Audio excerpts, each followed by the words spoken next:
السلام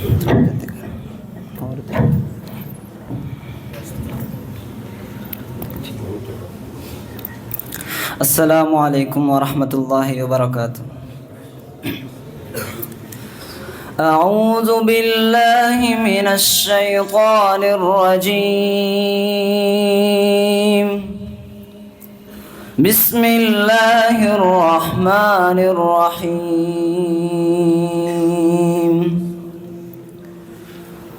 أقم الصلاة لدلوك الشمس إلى غسق الليل وقرآن الفجر إن قرآن الفجر كان مشهودا ومن الليل فتهجد به نافلة لك عسى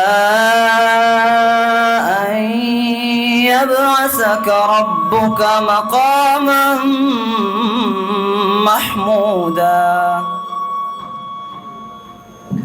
وقل رب أدخلني مدخل صدق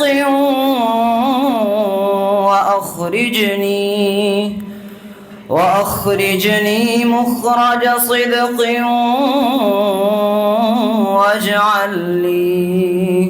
واجعل لي من لدنك سلطانا نصيرا وقل جاء الحق وزهق الباطل إن الباطل كان زهوقا وننزل من القرآن ما هو شفاء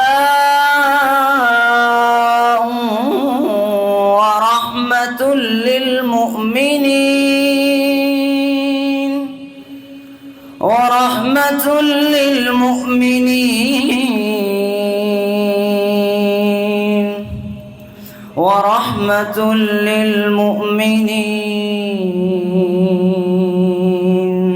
ولا يزيد الظالمين إلا خسارا وإذا أنعمنا على الإنسان أعرض ونأى بجانبه وإذا مسه الشر كان يئوسا قل كل يعمل على شاكلته فربكم أعلم بمن هو أهدى سبيلا صدق الله العظيم.